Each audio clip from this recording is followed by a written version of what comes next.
Welcome to Active Energy, a podcast featuring conversations shaping the future of energy. Every episode will feature a conversation between energy professionals on topics and questions that are at the forefront of the global energy market.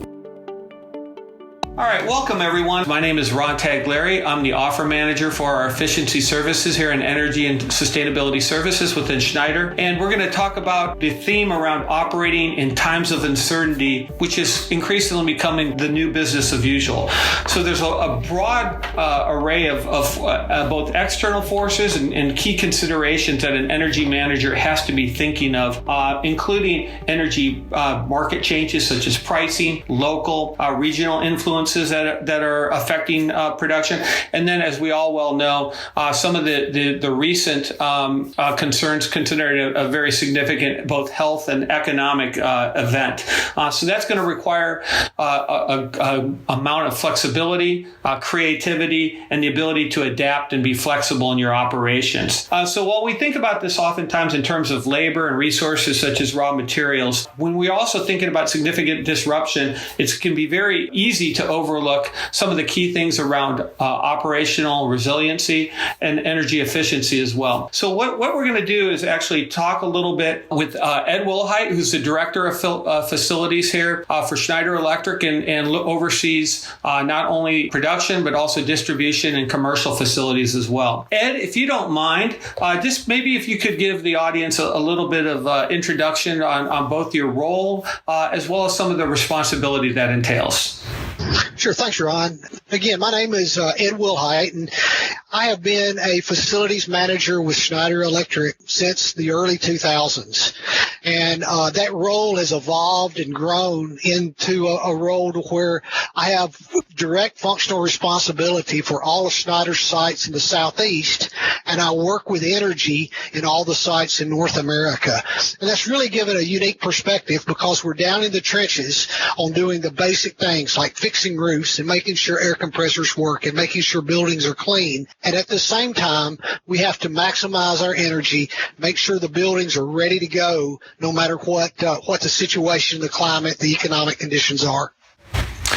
So, Ed, even in normal times, I would say that's a challenging role, but especially as we talk about now, where you at various facilities, they could be ramping up production significantly. They could also, in some instances, be shifting away and actually diminishing that usage. Talk to me about what your top priorities are when you walk in the door and start thinking about what do I have to accomplish in this changing environment. As a good Schneider Electric employee and also as a facility manager, I tend to look at everything through energy-colored glasses. And so one of the things that I want to do is I know that I can, at least in my own mind, model some of the plant's productivity by the way we use our energy. And I know that when we do use our energy effectively, chances are good our other measures of productivity will follow that. So an example might be our paint line. If we're running a paint line just as hard as we can run it, 8 hours a shift, we're loading the paint line just as heavily as we can load it. That's much more efficient than running it 10 hours a day and then not running it fully loaded. Well, that also applies to labor productivity. It applies to the water you use. It applies across the board to the way the paint line operates. Yeah, and obviously you don't do this in a vacuum yourself. You're coordinating with a multitude of facilities. So talk to me maybe in this recent experience how you're coordinating to make sure that you're also addressing issues around, safety, the correct levels of staffing, and integrating that into the entire picture. What we know, especially when everything is in flux, you don't know what's going to happen. We know in all of our plants what we would call our significant energy user is. In the majority of the Schneider plants, that will be a process like the paint line. And that'll be followed really, really closely with things like compressed air and lighting or air conditioning. And so we know, we've planned ahead. We know the effect of those processes on the way the plant operates, what we need to do to support plant operations, and then we have plans as to how to maximize the efficiency of a paint line or an HVAC system or a lighting control system or an air compressor prior to an emergency happening. Yeah, and just to give a little bit more color on that, if you have to think about maybe something that can be very consequential if you're not not planning for it in advance. How could you do this suboptimally if you're not having plans on how to do this the correct way? You can do it, and it's still some part of planning because that's so much a part of our job. But you can anticipate your problems. Even some of our recent challenges, those could happen by any number of circumstances, and they all result in the loss of a critical piece of equipment or inefficient use of a piece of equipment.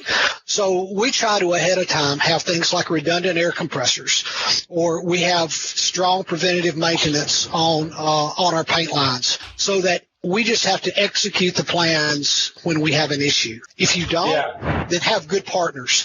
Have people that you know that you can call on that can come in and respond to an issue very, very quickly. Yeah, and sometimes it's hard to get a good understanding of the consequences of just doing something. People say, well, I do something, inefficiently. That's okay. It's short term in nature. It's not that big of a deal. But, maybe illustrate how small problems can become big ones if they are not continuously, I guess, monitored and executed upon. Probably a good example is a paint line. I'll give a couple. A paint line, on our paint lines, or especially the wash system associated with our paint lines, we control those with variable frequency drives. And we do that to save energy. The driver of controlling the pressure on our wash system was to save energy with a drive. What we also found out is when you have to do a lot of adjustments on the speed of the drive, it indicates underlying maintenance problems. And when you can pick up those maintenance problems ahead of time, then you can quickly respond in the event of emergency. Or if you have a shutdown, it gives you the opportunity to come in and make a repair very quickly.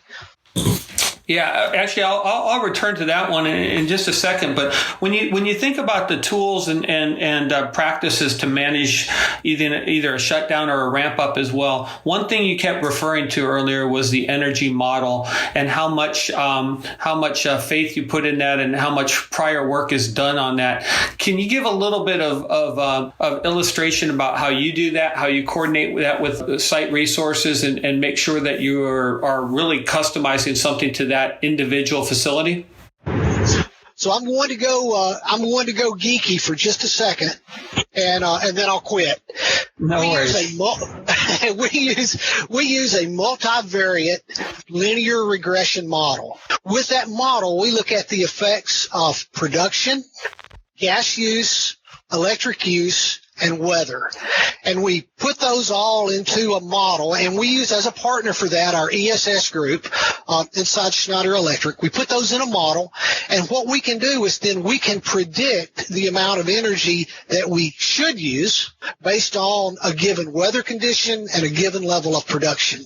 So when we have a time of uncertainty, we can use that model and say you can either define that two ways. We can either say we're being efficient and we would expect our cost to be this, or we could say we're being very inefficient and the penalty of that inefficiency is another number we can express in kilowatt in energy or in dollars. We live by that model to help us understand how we're going down the road, and the model really tells us whether or not how we're responding to an emergency. Yeah. So let me return to another topic you just touched briefly upon. You said in certain instances, and I'm sure this is happening right now across the portfolio, while there are some sites that are ramping up production, you also might have these converse situation where somebody is down or shut down, depending like a building or something that can no longer be inhabited. Are there opportunities when you are actually shut down to take advantage of that time for those facilities, even though you're not producing per se? Certainly from an energy standpoint, anytime we can turn the power off to the building, which, in the environment we live in, that doesn't happen very often.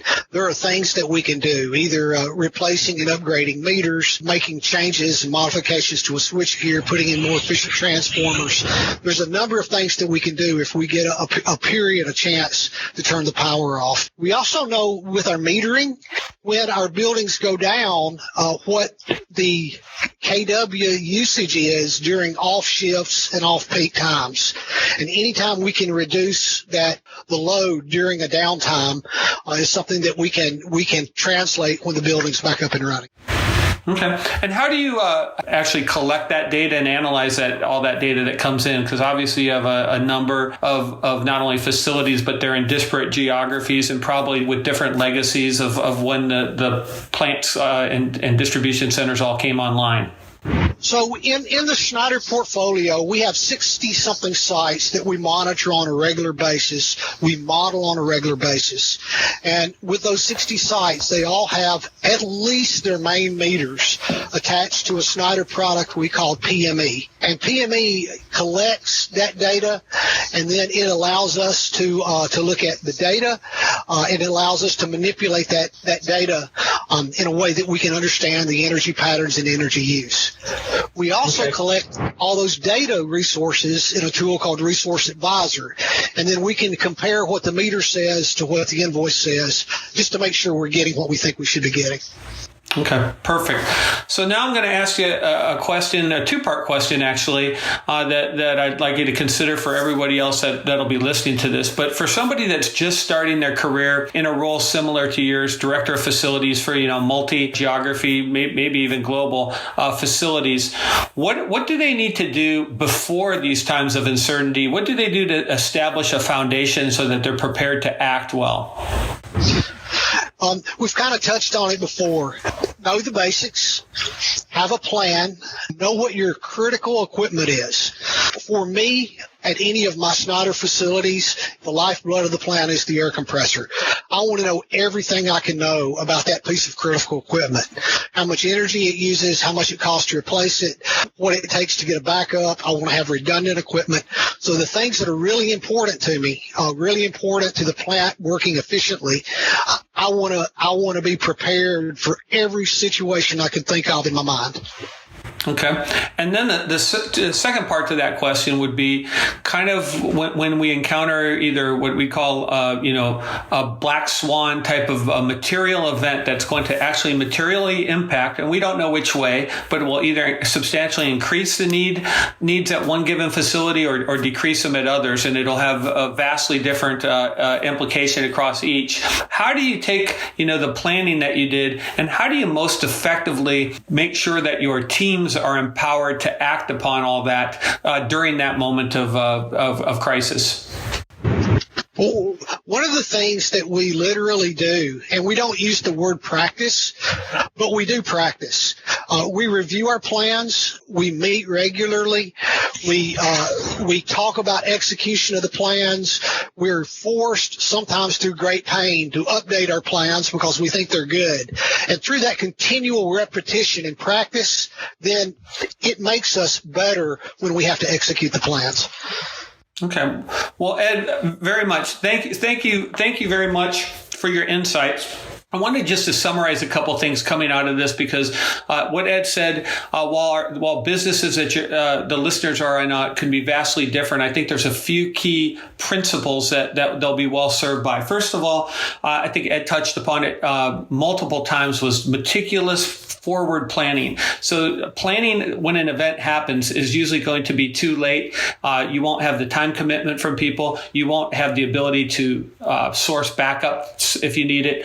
All of those things are in other words, crisis planning is really done not in the time of a crisis. It's actually implemented upon a crisis. The use of data-driven analytics, such as the energy models that Ed referred to, are critical to give you an understanding of how you are positioned versus how you think you should be positioned, and then obviously can make adaptations in a much more intentional and effective manner in the event that you have that done again on the front end.